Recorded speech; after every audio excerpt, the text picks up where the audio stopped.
Hello and welcome to another Rush review. Today we have the beautiful M2, OG M2, the F-Series M2 with the straight inline-six engine. This engine is very potent. It's got 365 horses and 465 Newton meters of torque, which is enough chatter to get you from 0 to 100 in 4.5 seconds.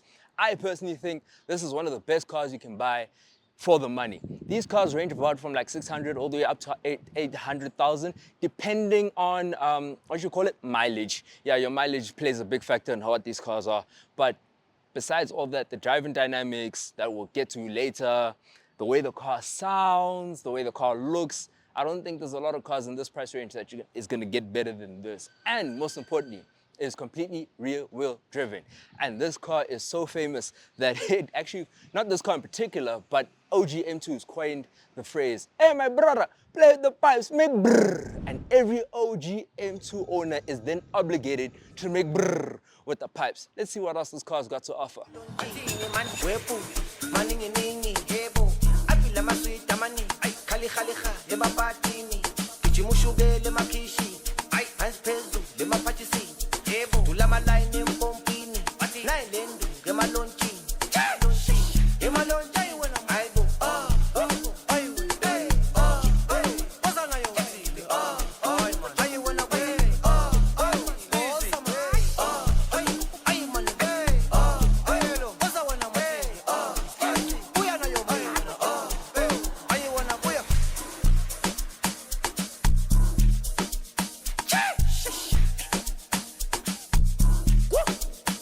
Little bit of a history lesson. Did you guys know that the OG M2 is actually, by the strict definition, is actually not a real M car? Because what's missing in this is like real M bucket seats, the M1 and M2 button, as well as an S engine. Remember, this car came with an N55 engine and not an S55 engine like the M2 competition did. I don't think BMW knew how hard of a hit this car was going to be, so they were forced to actually upgrade it and give it an S55 engine, an M1 and M2 button, as well as the M bucket seats. The first shape of M2-ness actually didn't start here. Yes, we call it the OG M2 because there's never been an M2 prior to this one. But the first one, if you can remember, was the famous 1M. No, 1M or M1? You let us know if you know what I'm talking about. But you know, the one I'm talking about, the shape, the one that's shaped like this. That was actually skunkworks. BMW, the mad engineers, actually took pieces from an M3 and put it into the 1 Series of that time. And then they called it the 1M or 1M1 Coupe. I keep forgetting what that is, but you let us know in the comments down below which one it actually is and why it's named that way. You let us know. So BMW went a little bit crazy and they were just showing us what they can do, putting M3 parts in a 1 Series chassis, and they made it work, and it's one of the best cars you can buy today. And I think those cars go for just $1 million or over $1 million now. At some point in time, like 5 years ago, they were going for like 800. You could pick up one for 800, but today, good luck if you can do that. If someone's selling it and they don't know what they have, I believe those cars one day will be touching prices of 1.3 because they're so special, as well as the M2s of our current generation. Well, mainly the F-Series, like this one and the M2 competition that came out following this. I think those cars are going to appreciate in value because these are South Africa's modern day Gusheshes, and I think they're so brilliant, they're so good to drive. And if you've ever seen one spin, oh my gosh, they're crazy. Remember when I said earlier, this car sounds great? Let's hear it.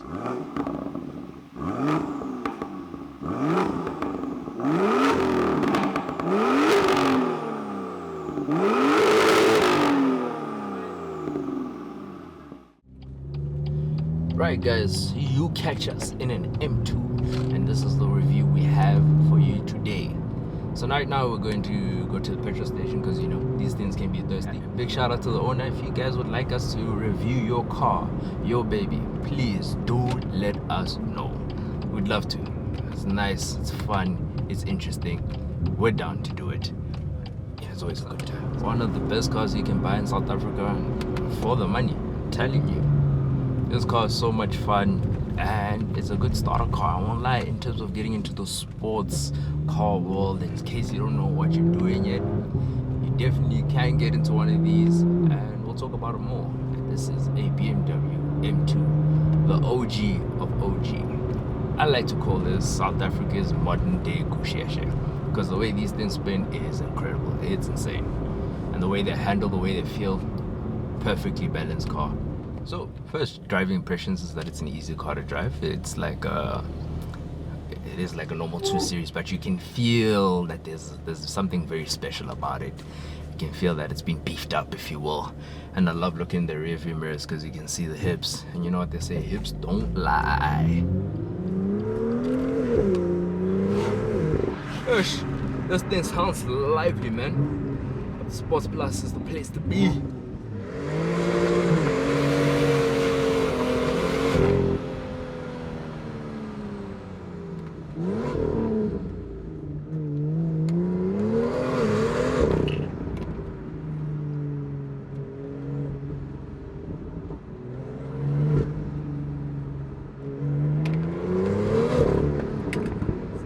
You know, oh my days, listen to that. The sports mode, well, the mode that you, the sport mode that you really should be in is everything off. But this is not my car, and I have to respect the client's car, especially when they let me do this and experience it. Oh wow, that was actually surprising. There's a bit of a twitch when I changed up from third to fourth. If you're not awake in these cars, they'll snap on you and you're in the bushes. Let me tell you something. But these cars are fantastic. What I love about them, they are so planted, but they are also like a little bit playful. So you gotta be a little bit careful. My days, no grip whatsoever, and it is in a sports mode where like the traction control is halfway off, which will make you feel like a hero and make you feel like you know what you're doing. But in actuality, if you don't, you will end up in bushes. To be quite honest, we know a lot of people that have had scary moments in their cars, you know.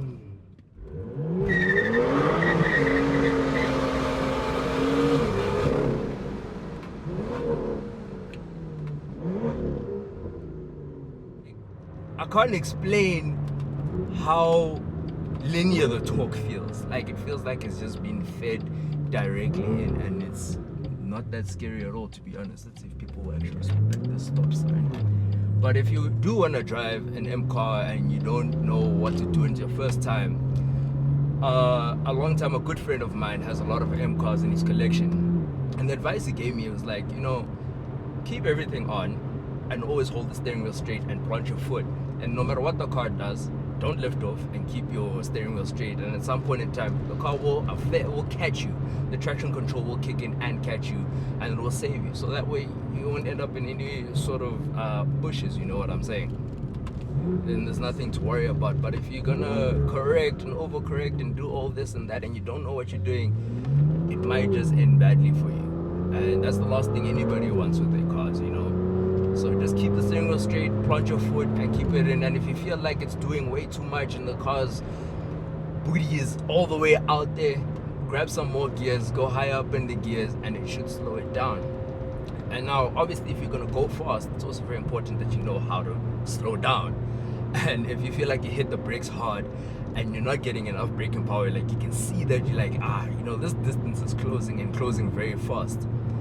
What you start doing is you start downshifting, grab a couple of gears, go down the box, and at that point in time it's probably more important that you stop than over revving the engine if you're that worried about it. So grab those gears and even go into first if you have to, if the car will allow you, because modern day cars won't let you go into lower gears that will make the engine go boom, at least, unless you're in a manual. Then by all means, you know, listen to those downshifts, come to a complete stop, look left and right, K53, and do your thing. Oh my gosh, it kicks every time you change. It's amazing.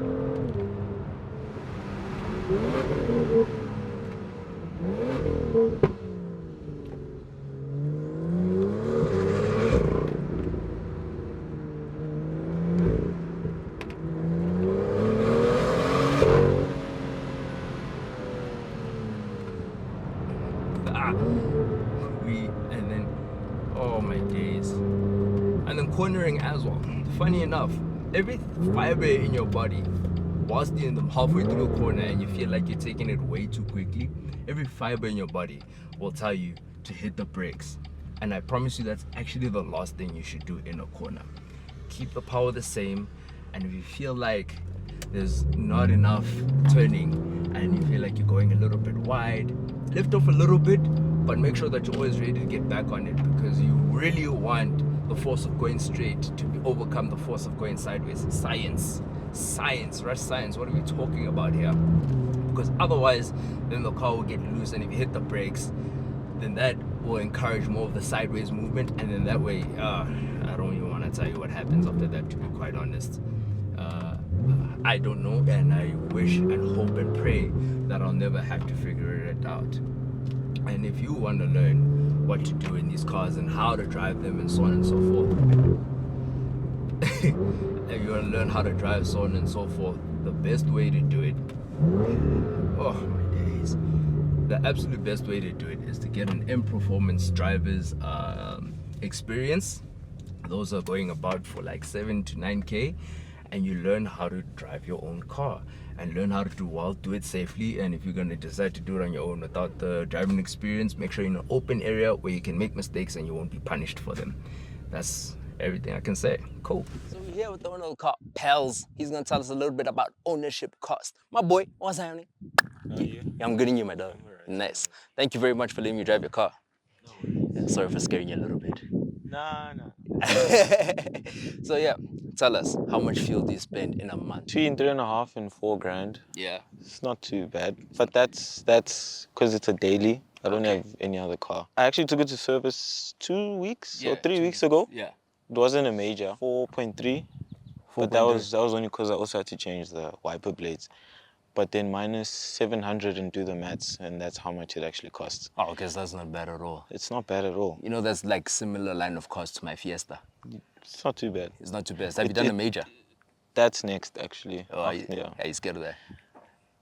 It's the brakes, because when I picked it up, they're like, you still have 8 millimeters all around. Yeah. So maybe the next one I might have to change the brakes. Yeah. And I've been told that those are costly. Yeah, so then I'll just have to save up for the brakes. But then other than that, it's actually a very good daily driver, I'm not gonna lie. Comfort, it's quiet, you don't make noise, you don't eat up gas too much. If you drive nicely. If you drive nicely, of course. But then, because I like to be in sport. Yeah. Okay, tell us now, what about the tires? I'm still on the first set I had when I got the car. I haven't done donuts. That's crazy. So, well, donuts that kill the tires. But off the record, I've done a couple. Wait, just hold on 2 seconds. There's donuts that kill the tires and donuts that don't kill the tires. Yeah, so then you see all that smoke and then leaving dark tread. Yeah, that kills tires. But if you just do normal, where you're not trying to show off, then it's not going to kill your tires too much. Oh, so there's a finesse. There's a finesse. Yeah, for sure, there's a finesse. Yeah, appreciate it, my dog. Thank you so much for today. Don't forget to like, comment, share, and subscribe. This is the owner, Pels.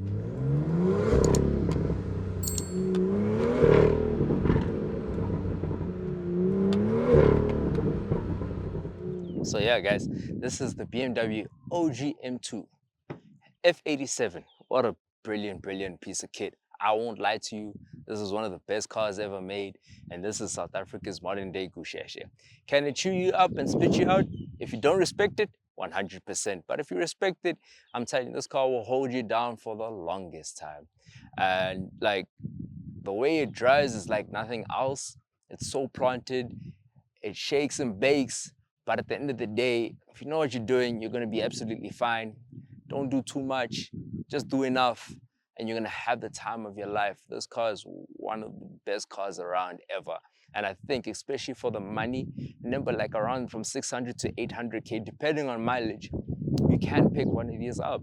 And I do think they will hold their value for a very long time because of the way they are loved in South Africa. They are loved to the absolute T in this country. So yeah, hold on. If you got one, hold on to it. If you don't have one, go get one. If you're looking for an entry sports car into the world and see what it's like to have a sports car, and one that has all the criteria and it meets all the qualifications, it's not a koala bear. But yeah, it looks the part. It has the sexiest steps around. The design is timeless. It's such a beautiful thing to look at. And I promise you, no matter what color, I was gonna say, no matter what you do to it, it'll be beautiful, but we know that can get a bit, it can get a bit, yeah, you know what I mean. But even if you just leave it stock, it also sounds good. I do suggest an exhaust because I am a car guy. Get an exhaust for this thing. It sounds perfect. And always remember, my brother, play with the pipes. Make brrr. Hey, hey, hey, hey. Don't forget to like, comment, share, and subscribe.